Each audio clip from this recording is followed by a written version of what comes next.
Hi guys, எல்லாருக்கும் வணக்கம் guys. இந்த வீடியோவில் நம்ம என்ன பார்க்க போகிறோன்னா, வர நவம்பர் டிசம்பர் மந்தில் பார்த்தீங்கன்னா இந்தியா vs ஆஸ்திரேலியா பெரிய டெஸ்ட் மேட்ச் சீரீஸ்னு சொல்லலாம். 5 மேட்ச் கொண்ட டெஸ்ட் மேட்ச் சீரீஸ் விளையாட போகிறாங்க. கண்டிப்பாக ரொம்பவே எல்லாருமே ஆர்வத்தில் இருப்பாங்க. இந்த சீரீஸ் எப்போ அனௌன்ஸ் பண்ணாங்களோ அதுலேருந்து நிறைய சீனியர் வீரர்களாக இருக்கட்டும், ஆஸ்திரேலியா வீரர்களாக இருக்கட்டும், எல்லாருமே அவங்களோட கருத்து தெரிவிச்சுட்டு வந்தாங்க. இந்த நிலையில் பார்த்தீங்கன்னா ஆஸ்திரேலியா அணியின் டெஸ்ட் கேப்டனான பேட் கம்மன்ஸ் பார்த்தீங்கன்னா, இந்திய அணியில் ஒரு அணியே கிடையாது, எங்கள் நாட்டுக்கு வந்தால் நாங்கள் சொல்கிறது தான் இந்திய அணி கேட்கணும் அப்படின்னு சொல்லிட்டு ரொம்பவே கொஞ்சம் ஆவேசமாக பேசியிருக்காரு. அவர் என்ன பேசினார், எது பேசினார் சொல்லிட்டு வீடியோவில் டீட்டெயில்டாக பார்க்கலாம். அதுக்கு முன்னே நீங்கள் நம்ம சேனலுக்கு புதுசாக வந்திருந்தீங்கன்னா ஒரே ஒரு சப்ஸ்கிரைப் மட்டும் பண்ணிவிட்டு வாங்க, வீடியோக்குள்ளே போகலாம். ஆமாங்க, பேட் கம்மன்ஸ் அவர் என்ன சொன்னாருன்னு கேட்டிங்கன்னா, இந்திய அணி உண்மையாக ஒரு நல்ல வலுவான அணி தான். அவங்க நாட்டில் பெரிய ஒரு ரெக்கார்டு வச்சுட்டு இருக்காங்க. கடந்த ஒரு 10-11 வருஷமாக இந்தியாவில் போய் எந்த ஒரு அணியும் அவங்கள டெஸ்ட் போட்டியில் வீழ்த்த முடியல. அது எல்லாம் எங்களுக்கு தெரியும் தான்.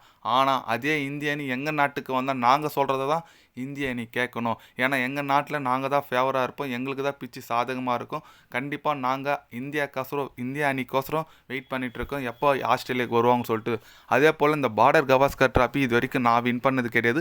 நிறைய பேர் எங்கள் டீமில் இப்போ விளையாடுற பிளேயரில் யாருமே இந்த ட்ராஃபியை ஒரு டீமில் வின் பண்ணும்போது டீமில் கூட இருந்தது கிடையாது.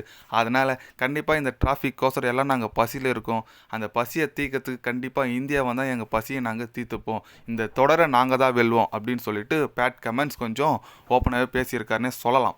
ஓகே, வெயிட் பண்ணி பார்க்கலாங்க. ஏன்னா இந்திய அணி உண்மையாக ஒரு நல்ல வலுவான அணி. நீங்கள் சொல்லலாம் இந்தியானாவே ஸ்பின்னர்ஸ் தாங்க சூப்பர்னு. ஆனால் இப்போ அப்படி இல்லைங்க, ஃபாஸ்ட் பவுலிங் பயங்கரமாக வளர்ந்துட்டு வந்துட்டுருக்காங்க. கண்டிப்பாக இந்திய அணிக்கு ரொம்பவே ஒரு சவாலாக இருக்குன்னு நினைக்கிறேன் அந்த தொடர். ஏன்னா ஆஸ்திரேலியாவை போய் ஆஸ்திரேலியா வீழ்த்துறது சாதாரண விஷயம் கிடையாது. எல்லாம் ஓகே தான்.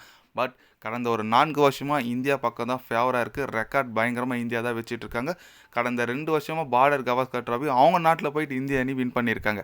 இப்போ இந்த வாட்டி வின் பண்ணாங்கன்னா ஹாட்ரிக் தொடர பார்டர் கவாஸ்கர் ட்ராஃபி அவங்க நாட்டில் போய் வின் பண்ணதாக இருக்கும். அதனால் நிறைய பேர் இந்தியாவை வின் பண்ணணும்னு சொல்கிறாங்க, ஆஸ்திரேலியா வின் பண்ணணும்னு சொல்கிறாங்க. ஆனால் பேட் கமெண்ட்ஸ் பார்த்தீங்கன்னா பசியோடு இருக்கேன், நாங்கள் கண்டிப்பாக பசியை தீர்த்துக்குவோம் அப்படின்னு சொல்லிட்டு கொஞ்சம் ஓப்பனாகவே பேசியிருக்காரு. பார்க்கலாம் யார் பசியை தீர்க்குறாங்கன்னு சொல்லிட்டு. எங்களுக்கு கூட ஒரு பசி இருக்குங்க. எங்களை 50 ஓவர் உலகக்கோப்பையில் வந்து எங்கள் நாட்டில் அடிச்சுட்டு போனீங்க. அதுக்கு நாங்கள் T20 உங்களை ரிவேஜ் வாங்கிட்டு எல்லாம் ஓகே தான். இருந்தாலும் அதோட பசி அடங்கலை. சைலண்ட் ஆக்குவோன்னு சொல்லிட்டு சைலண்ட் ஆக்கிட்டு போனீங்களே, அந்த பசி இன்னும் எங்களுக்கு அடங்கலை.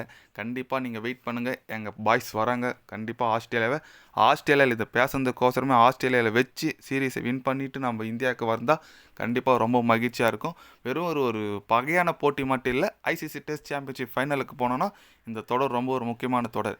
மேக்ஸிமம் இந்தியா vs ஆஸ்திரேலியா அந்த டெஸ்ட் சீரீஸில் தெரிஞ்சிடும் யார் டெஸ்ட் சாம்பியன்ஷிப் ஃபைனலுக்கு போக போகிறா உறுதியான்னு சொல்லிட்டு அந்த தொடரில் தெரிஞ்சிடும். அதனால் ரொம்ப ரெண்டு அணிக்கும் முக்கியமான தொடர் தான். பார்க்கலாம். நீங்கள் சொல்லுங்கள், பேட் கமெண்ட் சொன்ன மாதிரி இந்தியாவை சீரீஸை வின் பண்ணுவாங்களா வின் பண்ண மாட்டாங்களா? உங்களோட கருத்து என்னன்னு சொல்லிட்டு ஒரு கமெண்ட் பண்ணிவிட்டு போங்க. இது போன்ற ஸ்போர்ட்ஸ் நியூஸை தெரிஞ்சுக்கன்னா சேனலை சப்ஸ்கிரைப் லைக் ஒன்று பண்ணிக்கோங்க. கண்டிப்பாக கிரிக்கெட் பற்றி day by day channel update வரும். மறக்காமல் சப்ஸ்கிரைப் மட்டும் கொஞ்சம் பண்ணி வச்சுக்கோங்க. நன்றி, வணக்கம்.